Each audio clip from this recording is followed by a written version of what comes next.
Oi gente, tudo bem? Bem-vindo mais uma vez ao meu canal Fala Inglesa comigo, Hussein. Ontem eu assisti um vídeo de Karina Fragoso. Ela é uma brasileira, uma professora de inglês, e ela tem um canal no YouTube que chama English in Brazil. Ela fez um vídeo com o título Como Criar Filhos Bilíngues e Ensinar Inglês para Crianças. Eu achei muito interessante. Vou explicar por quê. Minha mãe é da Colômbia. Meu pai é do Paquistão. E eu nasci e cresci em Londres, Inglaterra. Hoje estou casada com uma brasileira, Manu. E nós temos duas crianças, duas filhas. Sofia, que tem 10 anos, e Ana, com 8 anos. Então, eu era uma criança bilíngue e nós estamos criando crianças bilíngues em casa. Então, acho que tem umas dicas para dar para vocês que talvez podem beneficiar vocês em sua luta, sua situação de criar crianças bilíngues. Quando você está esperando sua primeira criança, você fica bem preocupado, né? Ansioso, que tudo vai bem, você cuida demais. E também você pensa, quando nasce, como você vai cuidar dessa criança. E nós éramos os mesmos.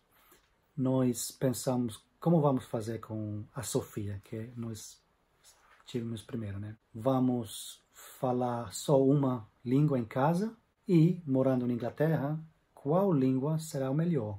Falamos inglês em casa ou português? Que métodos deveríamos usar? Conversar, ler livros, assistir programas no TV. Para entender mais, eu fui a algumas palestras sobre como criar crianças bilíngues. E eu quero compartilhar com vocês umas coisas que eu aprendi nessas palestras. Eu quero falar basicamente 3 pontos. A primeira é circunstâncias e ambição. Segundo é medos. E a terceira, recursos. Cada um tem sua própria situação ou circunstâncias. Por exemplo, Karina. Ela é uma mãe brasileira, o pai é brasileiro e eles estão morando no Brasil. Minha situação era diferente. Mãe colombiana, pai paquistanês e nós morávamos na Inglaterra. Nossas filhas, de novo, outra situação. Pai inglês, mãe de Brasil e nós morando na Inglaterra. Tem várias combinações de países e línguas e algumas técnicas serão mais eficazes do que as outras, dependendo de suas circunstâncias pessoais. Quando criança, eu era bilíngue. Eu falava inglês e espanhol. Eu não aprendi a língua do meu pai, que é Urdu. No Paquistão, eles falam Urdu. Porque ele não tinha parentes aqui. Ele não tinha irmãos, irmãs, etc. Então, eu não escutava a língua e também ele não nos ensinou. Agora, eu tinha muitos tios e tias da Colômbia que moravam aqui. Meu irmão e eu crescemos ouvindo espanhol porque minha mãe costumava falar conosco em espanhol. E também nós ouvíamos muito ela falando com minhas tias em espanhol. Então nós pegamos o som, o ritmo, as palavras, o sotaque deles. Mais uma vez, circunstâncias diferentes.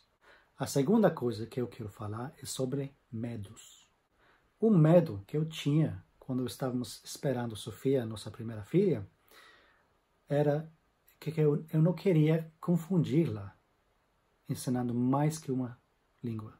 Eu estava preocupado que aprender português ao lado de inglês ia atrapalhar ela em aprender inglês. Mas nada a ver.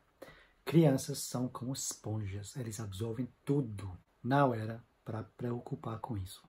Depois que Sofia nasceu, ela ouvia muito português, porque nós tínhamos família do lado de minha esposa que visitava, minha sogra, minha cunhada, minhas 2 cunhadas. E além disso, minha esposa frequentava uma igreja de expressão portuguesa.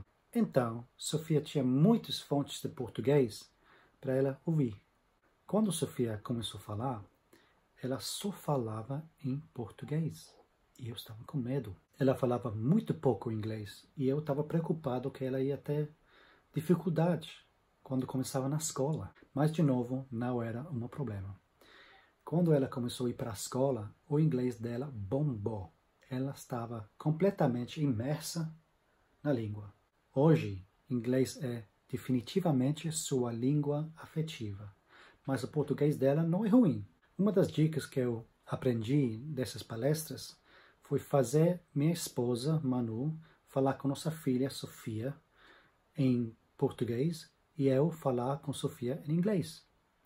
Só que eu falava o tempo inteiro em casa com Manu, minha esposa, em português. Então eu acabei falando português com Sofia também.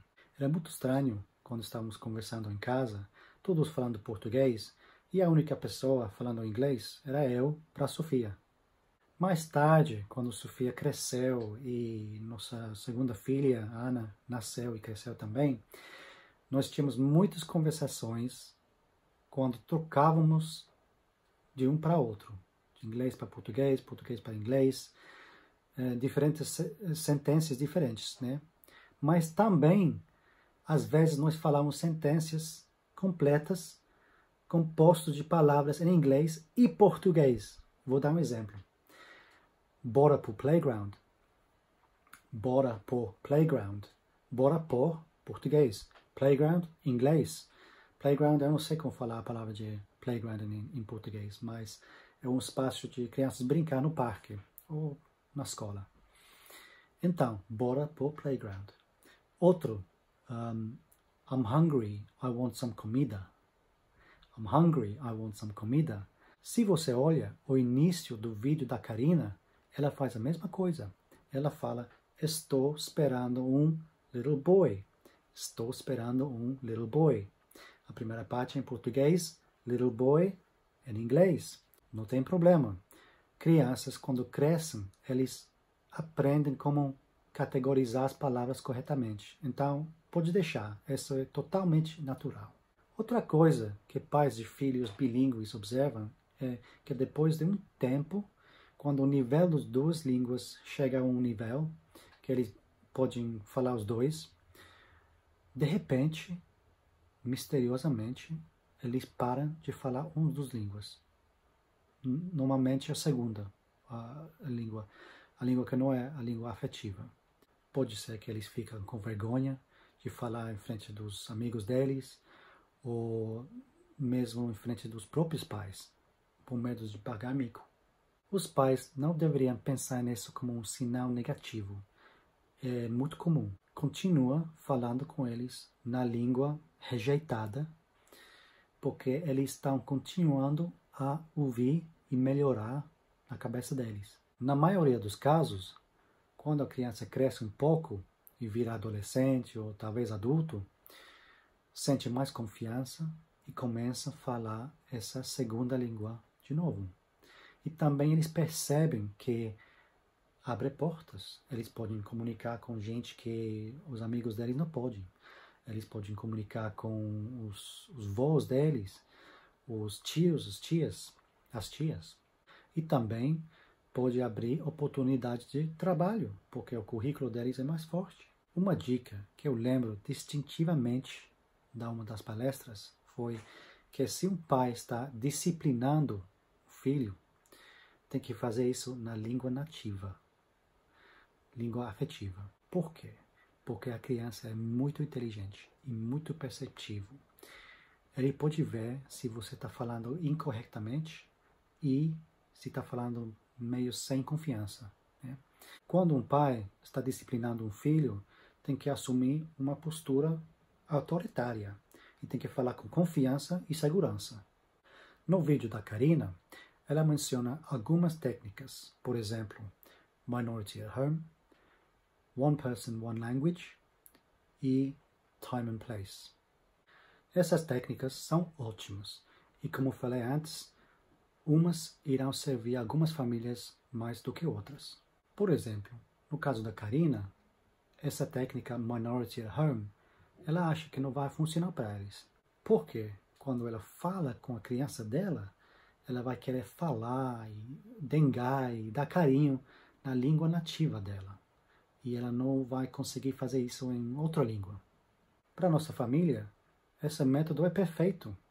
Nós usamos esse método dia em dia com nossas filhas. Mas, para nossa família, essa técnica funcionou. Como eu falei antes, a língua principal em casa era português.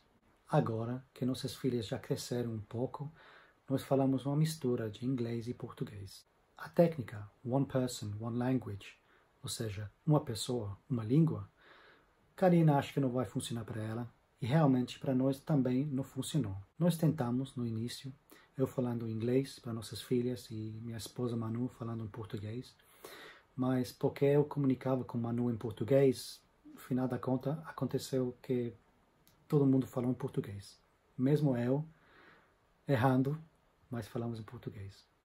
Interessantemente, quando eu estava crescendo, minha mãe usou essa técnica. Eu não sei se ela fez de propósito ou só foi método natural para ela, mas ela sempre falava com nós, meu irmão e eu, em espanhol. Claro que falamos inglês com meu pai e na escola, mas ela sempre falava conosco em espanhol. Até hoje, quando eu falo com ela, ela fala comigo em espanhol. Em inglês às vezes, mas a maioria em espanhol. Eu gosto do técnico time and place, hora e lugar. Time and place, hora e lugar. Onde você define um tempo fixo, limitado, quando vocês falam nessa segunda língua. Realmente, eu nunca joguei isso quando eu cresci. Também nós não jogamos isso com nossas filhas tampouco. Mas eu acho, especialmente no caso da Karina, que seria um bom técnico para tentar. Porque você está colocando um tempinho para vocês falar, conversar nessa outra língua e vira como um jogo. E até a criança vai gostar. Um jogo que eu gostava muito brincar com nossas filhas era hoje, ontem. Today, yesterday. Eu falo para elas, today I play, yesterday I. E eles têm que completar a sentença falando a verba no passado, claro que corretamente, né? Eu começo com verbos simples e regulares. Por exemplo, like, watch, play. Today I like, yesterday I liked. Today I watch, yesterday I watched. Today I play, yesterday I played. Esses verbos são regulares.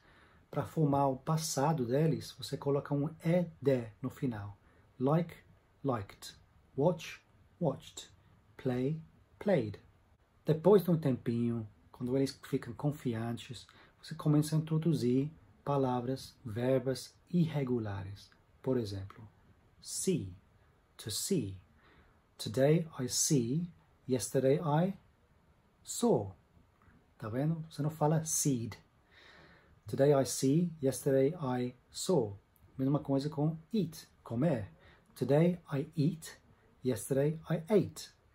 Você não coloca um ed, um ed no final. Não é eated.